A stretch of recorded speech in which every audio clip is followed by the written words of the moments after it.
part 168. Wave motion is a means of moving energy from place to place.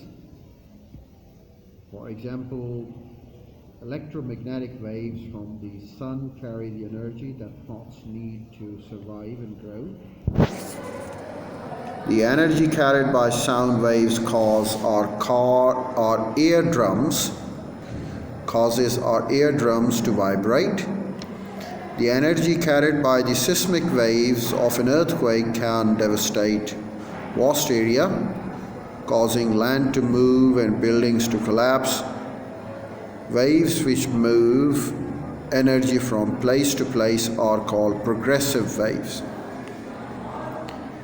Vibrating objects act as source of waves. For example, a vibrating tuning fork sets the air close to into oscillation, and a sound wave speeds out from the fork. For a radio wave, the vibrating objects are electrons.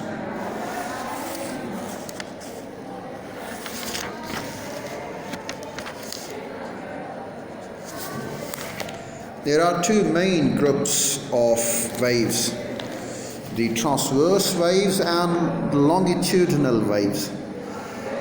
A transverse wave is one in which the vibration of the particles in the wave are at high angles to the direction in which the energy of the wave is traveling. The figure shows a transverse wave moving along a rope. The particles of the rope vibrate up and down, whilst the energy travels at right angles to this from A to B. There is no transfer matter from A to B.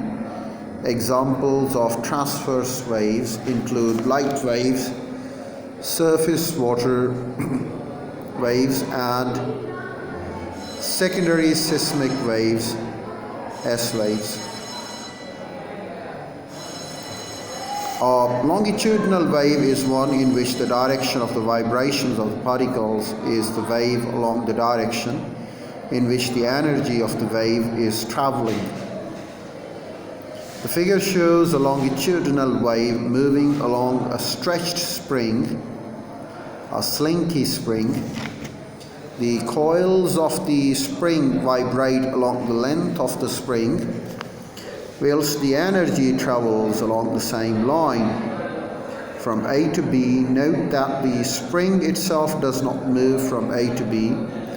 Examples of longitudinal waves include sound waves and primary seismic waves, P waves. The graphical representation of waves. The displacement of a particle on a wave is its distance from its rest position. Displacement is a vector quantity. It can be positive or negative. A transverse wave may be represented by plotting displacement y on the y-axis against distance x along the wave. In the direction of energy travel on the x-axis, this is shown in the figure, it can be seen that the graph in the snapshot of what is actually observed to be a transverse wave. Displacement distance graph of a transverse wave. For a longitudinal wave, the displacement of the particles is along the direction energy travel. However, if these displacements are plotted on the y-axis of a graph of displacement and against distance, the graph has exactly the same shape as for a transverse wave. This is very useful in that one graph can represent both types of wave. Using this graph, wave properties may be treated without reference to the type of wave.